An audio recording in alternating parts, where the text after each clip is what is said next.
मुझे ही दें, और मैं परिचय इसलिए भी करवाना चाहता हूँ क्योंकि उनको तो परिचय की आवश्यकता है नहीं, उनके नाम से मैं भी शायद जुड़ के अपना परिचय करा पाऊँ, ये मेरा सौभाग्य है। तो इस नाते आज के इस अति महत्वपूर्ण सम्मान समारोह में एक अतिथियों की श्रृंखला हमारे पास बैठी हुई है, मातृशक्ति भी है। अगर एक तरफ से प्रारंभ करें तो मैं दयाराम सोनी जी से आग्रह करूंगा कि आप ऊपर आ जाएं प्लीज।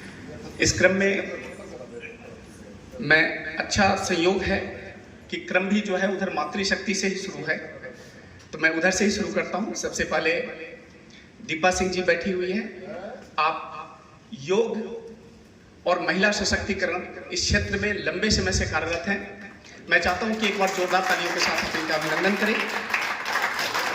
इतना ही नहीं, आप एक योगा इंस्ट्रक्टर हैं और लगभग 4 साल से नियमित रूप से, हो सकता है ये कालखंड आपको कम लगता हो, लेकिन नियमित होना ये एक अपने आप में उपलब्धि है। और लगभग 50 से 60 लोगों को प्रतिदिन, आप यहाँ पास नेहरू पार्क है, अगर वहाँ प्रातः में जाएंगे तो आप इनको नियमित रूप से पाएंगे और कम से कम 50 लोग नियमित रूप से जो है आप योगा सिखाती हैं। पिछले 4 साल से यह अनवरत कार्यक्रम चल रहा है। आपकी इस उपलब्धि के लिए आपको ढेर सारी शुभकामना, और क्लब गदगद है कि आप जैसे लोग हमारे समाज का हिस्सा है।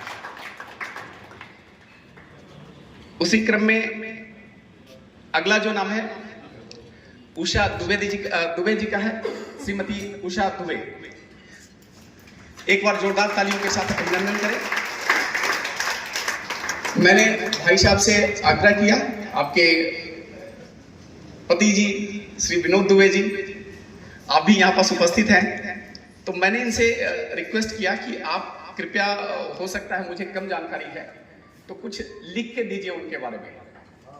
तो इन्होंने जो दिया मुझे वो इतना सफिशिएंट था कि उसके बाद लिखने की कुछ आवश्यकता थी नहीं।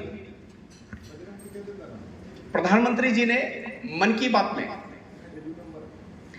मध्य प्रदेश में आपके नाम का उल्लेख करते हुए, श्रीमती उषा दुबे जी का नाम का उल्लेख करते हुए, आपने स्कूटी को ही मोबाइल बना लिया था और कोरोना के समय प्रतिदिन चलते फिरते पुस्तकालय के साथ किसी न किसी गांव में पहुंच जाती थी, बच्चों को पढ़ाती थी, और बच्चे इनको पुस्तकों वाली दीदी, किताबों वाली दीदी कहकर संबोधित करती थी। और प्रधानमंत्री जी स्वयं ने आपका नाम उल्लेखित किया है। शिक्षा के क्षेत्र में आपके इस अतुलनीय योगदान के लिए हमारा क्लब आप सब उसको शुभकामनाएं देता है, साधुवाद देता है। साथ ही बच्ची भी एक बैठी हुई है, और आप डिग्री कॉलेज में अध्ययनरत तो है, और क्रिकेट में ऑल इंडिया लेवल का इन्होंने बेंगलुरु में प्रदर्शन किया और अपने से का नाम रोशन किया। ऐसा एक कार्य के रूप में यहाँ पर है। आपका स्वागत करना अभिनंदन है, बहुत बहुत धन्यवाद। साथ में डॉक्टर अखिलेश श्रीवास्तव जी,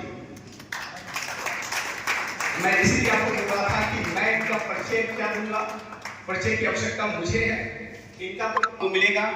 और आज नहीं, एक लंबे समय से कई बार हम लोग ऐसे ही बोलते हैं कि ये बाल हमने यूं ही नहीं पकाए हैं, तो बाकी आज के प्रदूषण के दौर में तो सब तक पक जा रहा है, लेकिन इन्होंने अपने कर्मों के माध्यम से अपने को झोंका है, तिल तिल करके जलाया है, तब ये जाके बाल पका है। तो मैं जोरदार अभिनंदन चाहूंगा आपका।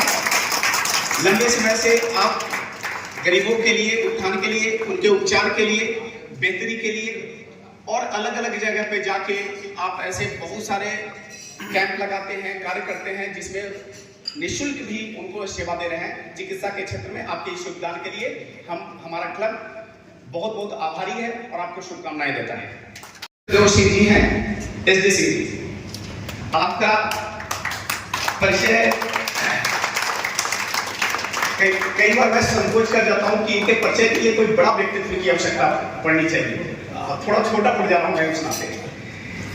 तो व्यवसाय तो ठीक है, हम सब करते हैं, लेकिन व्यवसाय के अलावा मानव जीवन के बेहतरी के लिए, आम आदमी के जीवन में कुछ बेहतर हो सके, उसके लिए जब आप अपने समय को आहूत करते हैं, और सिर्फ समय कोई नहीं, शरीर, तन, मन, धन, ये जो तीन कहे जाते हैं, और उससे भी बढ़कर अपने भावों को भी आहूत करते हैं। ऐसे हमारे एस डी सिंह जी व्यवसाय के क्षेत्र के साथ साथ समाज क्षेत्र में जो उनका योगदान है अतुलनीय है, और मैं आप चाहता हूं कि अभिनंदन जोरदार तालियों के साथ करें। धन्यवाद। सत्य प्रकाश सिंह हमारे क्लब के, क्योंकि आप लोग को शायद जानकारी नहीं होगा, क्लब में एक इनके पास ऐसी चाबी है कि जब चाहते हैं किसी को क्लब से बाहर कर सकते हैं। तो बड़ा टेक्निकल रूप से काफी सशक्त है, लेकिन इनकी उपलब्धि ये है शिक्षा के क्षेत्र में गुणवत्ता के साथ शिक्षा का अगर नाम आएगा तो उसमें एक ध्रुव तारा की तरह सत्य प्रकाश जी का नाम चमकता आपको मिलेगा। गुणवत्ता ही नहीं, और सिर्फ यही नहीं, सामाजिक जीवन में जो अपने समय को ये देते हैं, क्लब के माध्यम से लायंस क्लब विद्युत बिहार के प्लेटफॉर्म का उपयोग करते हुए जितनी सारी सेवाएं दे सकते हैं। मुझे लगता है शक्ति नगर से शायद ही कोई दिन होता होगा जब शक्ति नगर से ये बैठन न पहुंच जाए, और लास्ट में इनको परेशान होकर बोलते हैं हमको यही मकान अब लेना पड़ेगा। तो इनके अतुलनीय और सेवा के इस भाव को देखते हुए हमारा क्लब आपका अभिनंदन करता है, स्वागत करता है। साथ में हमारे श्री राजाराम केसरी जी हैं। राजाराम केसरी जी मैं लंबे समय से देख रहा हूं, शायद संभव नहीं है कि हम उम्र के इस पड़ाव पे इतनी सक्रियता के साथ सामाजिक जीवन के कार्य को कर पाए। और मैं एक चीज आपको बताता हूं, सामाजिक जीवन में सक्रिय रहना इतना आसान भी नहीं है। कई तरह के अपमान हैं, कई तरह के वो स्वीकार करना पड़ता है, सुनना पड़ता है, वो शब्द भी सुनने पड़ते हैं जिसके आप अधिकारी नहीं हैं। लेकिन उन सब का परवाह न करते हुए, चूंकि सेवा का काम न रुके, इसलिए सारे अपमान, तिरस्कार और सारे चीज को उन्होंने धारण करके, और मुझे लगता है कि नीलकंठ बन चुके हैं ये, सारे विष को पी के और समाज के कार्य में लगे हुए हैं। ऐसे राजाराम केसरी जी का मैं अभिनंदन करता हूं। बन जाता हूं क्षेत्र का, इस पूरे सिंगरौली जिले का खेल के क्षेत्र में पहचान और एक ऐसा नाम जो मैंने बोला सदैव की तरह चमकता रहता है। ऐसे हमारे doctor Vinod Rai sir. Vinod Rai sir की खासियत क्या है सो मैं बताता हूं आपको।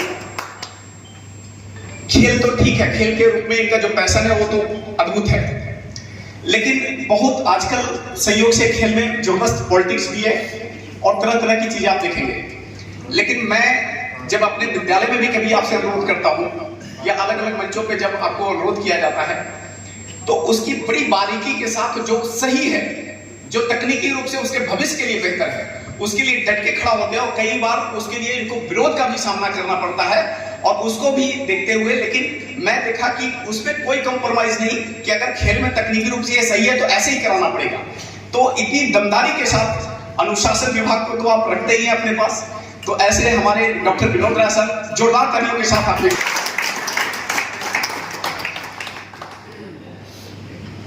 अगला जो नाम है वो साहित्य के क्षेत्र में और अध्यात्म के क्षेत्र में बहुत कम पे कृपा होती है कि मां सरस्वती उनके कंठ में विराजमान होते हैं। ये कृपा है, ये बहुत अभ्यास का तो ठीक है, मैं मानता हूं अभ्यास का भी अपना एक विषय है, लेकिन कुछ को ऐसा लगता है प्रभु ने आशीर्वाद देके भेजा है कि जाओ तुम्हारे कंठ पे मैं अलग से एक आशीर्वाद दे रहा हूं। ऐसे ही आशीर्वाद प्राप्त सरस्वती पुत्र हमारे यहाँ पास पाणी पंकज पांडे जी, आप एनसीएल में मैनेजर हैं HR, साथ में लेखक हैं बाल रामायण के। संपूर्ण श्री रामचरितमानस जी का सरल संक्षिप्त हिंदी काव्य रूप है बाल रामायण। विंध्य गौरव सम्मान से सम्मानित है। उत्तर प्रदेश सरकार सांस्कृतिक मंत्रालय द्वारा अयोध्या जी में अभी रामोत्सव के अवसर पर आपका व्याख्यान हेतु आपको निमंत्रण प्राप्त हुआ। न्यूज पेपर में हम लोग को जब भी ऐसा बोलते हैं तो सप्ताह में 1-2 बार ऐसा हो जाता है कि पंकज जी का सुंदर छवि हम लोग को देखने को मिल जाता है। तो ऐसे संपूर्ण प्रतिभा के धनी हमारे पंकज पांडे जी का हमारा क्लब स्वागत वंदन अभिनंदन करता है। सत्यनारायण बंसल जी हमारे अगले क्रम में है, तो मैं श्री सत्यनारायण बंसल जी के साथ एक बड़ा लाइटर मूड में बोलते रहा हूं कि जब भी मिलते हैं तो हम लोग डरे रहते हैं कि कहीं ना बोले कि बस यहाँ मंदिर बन रहा है, चलता चाहिए। लेकिन मैं आपको ईमानदारी से बता रहा हूं, समाज को देना फिर भी सरल है। बहुत आसानी से, हम में से बहुत लोग हैं जो सामर्थ्यवान हैं और कुछ न कुछ समाज को देते रहते हैं, लेकिन समाज से प्राप्त करना ये कठिन कार्य है। इस कठिन कार्य को इन्होंने धारण किया है और सिर्फ प्राप्त नहीं करते, तो ये भी है कि जितना अगर इन्होंने समाज से को अगर किसी से प्रेरित किया कि आप 5 दो, तो उसी समय 1 लाख रुपया लगाने के लिए भी तैयार रहते हैं। ऐसे हमारे सत्यनारायण बंसल जी, जोरदार तालियों के साथ आप इनका अभिनंदन करें।